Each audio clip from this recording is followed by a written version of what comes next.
Orang yang bersolawat dapat rahmat dari Allah. Orang yang bersolawat kelak tempatnya paling dekat dengan Rasulullah nanti di hari kiamat. Orang yang banyak bersolawat akan mendapatkan syafaat daripada Rasulullah Sallallahu Alaihi Wasallam. Orang yang memperbanyak solawat, hajat-hajatnya dikabulkan. Kalau kesusahan, diberikan jalan keluar sama Allah. Berkatnya solawat. Berkatnya solawat itu macam-macam. Yuqdhal hawaij, dia punya hajat yang banyak. Kalau dia perbanyak solawat kepada Rasulullah, hajat-hajatnya dikabulkan oleh Allah Subhanahu Wa Taala. Sehingga dalam hadisnya banyak Nabi mengucap aktsiru, perbanyaklah solawat.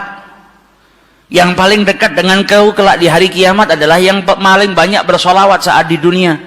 Para ulama menjelaskan al-iktsar, memperbanyak solawat itu paling sedikit dari kategori perbanyaklah solawat.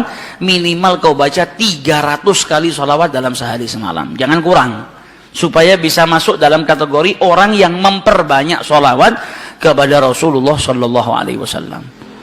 Apalagi di zaman-zaman seperti ini kita sudah harus lebih banyak bersolawat, dan solawat itu zikir. Al-Imam Abdullah bin Abi Haddad mengatakan Allah itu tahu manusia itu gampang bosenan, makanya Allah Subhanahu Wa Taala memberikan ketaatan itu macam-macam bentuknya. Zikir pun macam-macam, ada astaghfirullah, ada kalimat tauhid la ilaha illallah, ada tasbih, ada tahmid, ada solawat. Karena manusia itu punya tabiah bosen, malal. Kalau zikir itu cuma satu, ditakutkan dia nanti sumpek, bosen. Kalau bosen, akhirnya dia nggak memperbanyak. Tapi ketika ada banyak macam ketaatan, engkau bisa taat dengan sholat, engkau bisa taat dengan berzikir, engkau bisa taat dengan Allah Subhanahu Wa Taala dengan bersedekah. Macam-macam taat, macam-macam zikir ini menjadikan supaya kita tidak putus untuk ingat kepada Allah Subhanahu Wa Taala. Jangan sampai bosen. Pada dasarnya manusia itu cepat bosan, tapi bukan berarti terus saya bosan dengan istighfar, saya tak ganti ini. Jangan gantinya kita karena bosan, tapi diselang-seling supaya kebosanan tadi tidak timbul. Nah, salah satu yang harus kita perbanyak nanti di bulan Rabiul Awal, bahkan di hari-hari lainnya kalau bisa, yaitu sholawat kepada Rasulullah Sallallahu Alaihi Wasallam. Khususnya di zaman fitnah seperti ini, kita butuh banyak sholawat supaya dapat rahmat dari Allah Subhanahu Wa Taala, supaya kita diberi keselamatan oleh Allah Subhanahu Wa Taala, dan manfaatnya sholawat banyak sekali. Sehingga diceritakan dulu ada satu orang punya utang 500 dinar. Dia punya utang banyak sama orang, kemudian datang waktunya semua pada nagih, maka dia kebingungan, nggak punya uang. Akhirnya dia pergi ke salah seorang saudagar, dia pinjam uang 500 dinar. Diberikan sama saudagar tadi. Sebelum diberikan ditanya, kapan mau kau kembalikan uang ini? Maka dia berkata, insya Allah di tanggal sekian saya kembalikan. Uang itu diambil, dia bayarkan hutangnya satu persatu. Selesai dibayarkan tidak tersisa uangnya. Gak ada sisa modal untuk dia putarkan supaya bisa membayar hutangnya yang 500 dinar ini. Karena apa? Memang dia pinjam sesuai dengan kadar hutangnya. Sampai ketika datang waktu jatuh tempo, yang punya uang datang ke rumahnya nagih, mana uang 500 dinar yang kau pinjam? Kau janji hari ini akan melunasinya. Maka dia bilang, demi Allah, sepeser pun saya nggak punya. Saya belum mendapatkan apa-apa untuk saya bayarkan kepada dirimu. Maka yang punya uang nggak mau tahu. Engkau janji tanggal sekian mau kau bayar, sekarang sudah jatuh temponya, maka bayar hutangmu sesuai dengan ucapanmu. Dia bilang, saya nggak punya. Kalau begitu ayo pergi ke Qadhi, pergi ke hakim. Nggak benar ini perbuatanmu. Maka yang ngutang tadi dibawa sama yang punya uang ke hakim. Diceritakan perkaranya, ditanya sama hakim, kenapa tidak kau bayar hutangmu? Bukankah engkau berjanji hari ini akan melunasinya? Dia bilang, iya saya berjanji, tapi saya nggak punya uang. Saya bukan pengkhianat, bukan orang yang mau berdusta. Kalau berdusta saya akan bilang saya nggak punya uang. Nggak ada perjanjian di sini, nggak ada bukti. Tapi saya ngaku kalau saya punya utang dan hari ini saya nggak punya uang untuk saya bayarkan. Maka Qadhi berkata, apa? Kalau begitu kau melanggar janjimu, maka engkau harus dihukum, engkau harus dipenjara.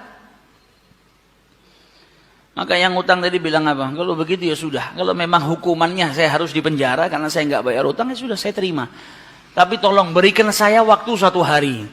saya mau kembali ke rumah saya mau izin dengan istri dan anak-anak saya, besok saya akan kembali ke sini lagi dan masukkan saya ke dalam penjara.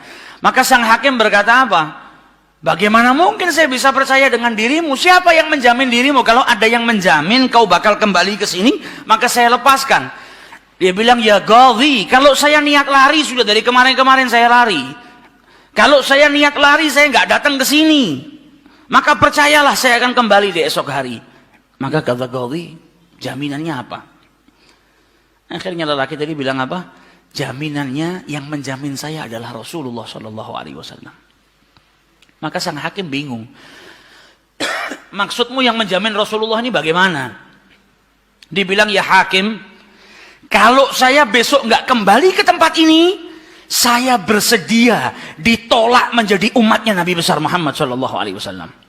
Ini tidak main-main sumpahnya. Dan ini bukan sembarang orang, memang orang yang soleh. Dia bilang, berikan saya waktu sebentar, saya kembali kepada keluarga saya pamit dengan istri saya, besok saya kembali. Saya bersumpah dan saya siap dikeluarkan dari umatnya Rasulullah, nggak dianggap sama Rasulullah kalau sampai saya berdusta. Maka si hakim tadi mendengar sumpahnya seperti ini, akhirnya dipercaya kalau begitu kembalilah. Maka dia kembali ke rumah, dia ceritakan kepada istrinya, dia minta izin sama istrinya, suamimu ini mungkin besok di penjara karena nggak bisa bayar utang. Kata istrinya, kalau kau dihukum penjara, terus apa yang bisa membuatmu keluar sekarang ini? Kok tidak langsung di penjara, kok bisa kembali ke rumah? Kata suaminya, karena saya mendapatkan jaminan. Dari siapa? Dari Rasulullah. Dia ceritakan, saya bersumpah kalau saya nggak kembali di esok hari, saya rela tidak dianggap sebagai umatnya Rasulullah SAW. Maka istrinya berkata, selagi engkau ini mendapat jaminan dari Rasulullah atau kau menjaminkan Rasulullah SAW, maka ayo kita perbanyak sholawat. Semoga Nabi besar Muhammad SAW benar-benar menjamin dirimu. Karena sholawat itu manfaatnya besar. Sholawat ini berkahnya luar biasa. Maka si suami sama si istri kemudian diperbanyak sholawat, membaca sholawat yang sangat banyak sampai mereka akhirnya tertidur. Yang laki yang punya utang tadi ketika tidur mimpi berjumpa dengan Rasulullah Sallallahu Alaihi Wasallam, dan Nabi dalam hadisnya telah bersabda, man ra'ani fakat ra'ani haqqa. Siapa yang mimpi berjumpa dengan diriku, maka sesungguhnya itu aku. Karena syaitan gak bisa menyerupai Nabi besar Muhammad SAW. Dan orang yang dalam hatinya ada mahabbah, orang yang rindu, orang yang membersihkan dirinya, orang yang memang benar-benar ingin berjumpa dengan Rasulullah SAW, akan diperjumpakan oleh Allah Subhanahu Wa Taala dalam mimpinya, ataupun dalam keadaan yaqdzatan. Karena Nabi pun menjelaskan ada orang-orang yang bisa melihat Rasulullah SAW dalam keadaan sadar. Sebagaimana dulu diriwayatkan ada seorang santri kepingin ketemu sama Rasulullah, pingin mimpi. Tanya sama gurunya, sama kiainya, ajarkan kepadaku caranya mimpi ketemu Rasulullah itu bagaimana. Kata kiainya, apa gampang. Nanti malam kau makan ikan asin yang banyak, setelah makan jangan minum, kau tidur. Maka dia bingung, apa hubungannya ikan asin dengan mimpi ketemu Rasulullah? Praktekkan. Ini kiai mau mendidik santrinya yang betul-betul kepingin berjumpa dengan Rasulullah, pingin mimpi dengan Rasul Sallallahu Alaihi Wasallam. Maka malam hari datang, dia makan ikan satu piring, setelah itu nggak minum, tidur. Bangun tidur, dia pergi ke gurunya, marah, mana saya nggak ngimpi ketemu Rasulullah. Kata gurunya, apa yang kau impikan? Kau mimpi ngelihat apa? Kata santri tadi, saya mimpi ngelihat laut, ngelihat sungai, ngelihat hujan, ngelihat air terjun. Kata gurunya, karena sebelum tidur yang kau rindukan adalah air. Kau makan ikan asin sehingga kau kehausan. Yang kau rindukan dan kau dambakan air. Maka apa yang kau rindukan dan apa yang kau dambakan datang dalam mimpi. Coba setiap kali kau tidur kau rindu dengan Rasulullah. Coba setiap kali kau tidur kau ingin sekali dan minta sama Allah Subhanahu Wa Taala akan diperjumpakan dengan Rasul Sallallahu Alaihi Wasallam. Maka kau akan diperjumpakan dengan Nabi besar Muhammad Sallallahu Alaihi Wasallam. Nah, ini yang diajarkan sama para ulama. Ini yang punya utang dari mimpi ketemu Rasulullah Sallallahu Alaihi Wasallam. Dalam mimpinya apa kata Rasulullah? Kau jangan takut, jangan gelisah. Orang yang mahabbah. Baca sholawatnya bukan sekedar baca, tapi baca dari lubuk hatinya, baca dengan penuh kecintaan. Mimpi berjumpa dengan Rasulullah dan berkahnya sholawat tadi bisa menyelamatkan orang.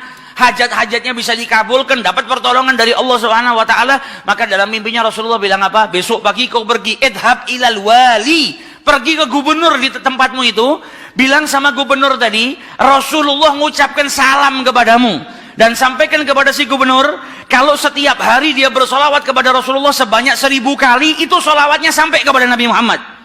Dan sampaikan kepada si gubernur, tadi malam dia itu kebingungan baca solawat sudah 1000 atau belum. Ada salah dalam menghitung sehingga dia itu gelisah, saya sudah 1000 atau belum. Maka sampaikan kepada gubernur itu bahwasanya solawatnya sudah sampai 1000, jadi dia nggak perlu gelisah. Bangun dari tidur, dia mau kembali ke Ghazi, tapi sebelumnya dia pergi ke wali, pergi ke gubernur tadi. Sampai di rumahnya gubernur, dia sampaikan, wahai wali, wahai gubernur, Rasulullah menitipkan salam kepadamu. Kaget dia. Orang yang selama ini dia solawati, gubernur ini gubernur yang cinta kepada Rasul Sallallahu Alaihi Wasallam, tiba-tiba ada orang yang datang bawakan salam dari Rasul Sallallahu Alaihi Wasallam. Nabi Muhammad berkata kepadamu, wahai gubernur, solawatmu yang kau baca 1000 kali setiap hari sampai kepada Rasulullah. Dan tadi malam ketika engkau kebingungan solawatmu itu sudah 1000 atau belum, ternyata sudah 1000. Nabi ngabarkan kau jangan takut, jangan gelisah, karena solawatmu seperti biasa, istiqomah kau baca, jumlahnya sudah 1000. Dan Nabi Muhammad minta engkau bantu diri saya untuk melunasi hutang. Maka saking gembiranya dapat salam dari Rasulullah, dapat kabar kalau solawatnya yang selama ini dia baca sampai kepada Rasul Sallallahu Alaihi Wasallam. Ditanya utangmu berapa? 500 dinar. Diambilkan 500 dinar dari Baitul Mal. Setelah itu diambilkan lagi 2.500 dinar dari uang pribadinya. Ini hadiah buat dirimu karena kau datang bawa kabar gembira kepadaku, yaitu Rasulullah Sallallahu Alaihi Wasallam mengucapkan salam kepadaku. Mahabbah. Kita belum tentu, kalau mungkin andai ada orang yang mimpi berjumpa dengan Rasulullah, kemudian Nabi mengucapkan salam kepada kita, belum tentu kita bahagia sampai bisa mengeluarkan harta seperti itu. Tapi orang-orang yang mahabbah, kecintaannya sama Rasulullah luar biasa. Maka dia pulang dari rumahnya si gubernur tadi bawa uang 3.000 dinar. Utangnya cuma 500 dinar. Berkat sholawat dia bisa melunasi hutangnya. Maka dia pergi ke rumah qadhi, sebagaimana janjinya dia akan kembali. Dia ketuk pintu rumah qadhi, maka qadhi tadi ketika buka pintunya langsung memeluk orang tersebut, nangis yang luar biasa dan berkata apa? Alhamdulillah, berkat dirimu tadi malam saya mimpi ketemu Rasulullah Sallallahu Alaihi Wasallam. Kata Rasulullah apa? Kalau engkau membantu orang yang punya utang itu untuk melunasi hutangnya, maka aku akan membantumu kelak di hari kiamat. Diambilkan uang 500 dinar diberikan kepada orang tersebut. Sampai Ghazinya pun diimpiin sama Rasulullah Sallallahu Alaihi Wasallam. Keluar dari rumahnya Ghazi bawa uang berapa? 3.500 dinar. Dia pergi ke tempat orang yang dia utangi mau bayar utangnya. Ketika sampai di rumah orang tersebut, orang yang dia utangi tadi sudah berada di depan rumah nunggu kedatangannya. Ketika ini yang punya utang datang, langsung dipeluk, dicium, sambil menangis mengucapkan terima kasih, berkat dirimu tadi malam saya mimpi ketemu Rasulullah. Kata Rasulullah, kalau kau bebaskan utangnya fulan, kelak kau akan aku bantu, aku berikan syafaat kepadamu di hari kiamat. Utangmu jangan dibayar, dan ini ada hadiah untukmu 500 dinar. Berangkat dari rumah punya utang 500 dinar.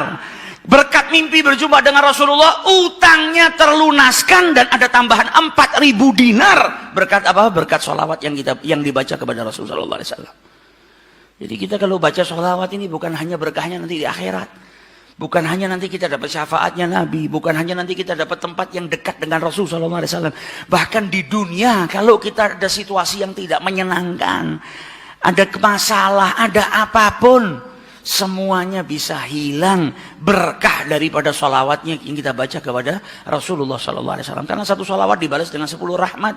Satu rahmatnya Allah, kita punya masalah sebesar apapun bisa hilang kalau kita mendapatkan satu rahmat dari Allah Subhanahu Wa Taala. Sedangkan orang yang bersalawat kepada Rasulullah Sallallahu Alaihi Wasallam, maka dia mendapatkan 10 rahmat daripada Allah Subhanahu Wa Taala. Maka dari itu datang bulan Rabiul Awal, ayo kita perbanyak sholawat kepada Rasulullah Sallallahu Alaihi Wasallam.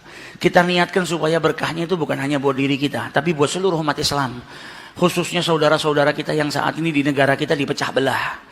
Setiap hari kita dengar isu, dengar sesuatu yang semakin menjadikan umat Islam itu terpecah belah. Kita minta sama Allah melalui sholawat kepada Rasul Sallallahu Alaihi Wasallam agar berkahnya sholawat, berkahnya Rabiul Awal ini, umat Islam dipersatukan oleh Allah Subhanahu Wa Taala, tidak terpecah belah, menjadi umat yang kuat. Negara kita yang kemarin-kemarin sedang dilanda musibah, insya Allah berkat sholawat gak ada lagi musibah. Negara kita dijaga sama Allah Subhanahu Wa Taala, dijadikan baldatun baldatun thayyibatun wa rabbun ghafur, berkat sholawat kepada Rasul sallallahu alaihi wasallam.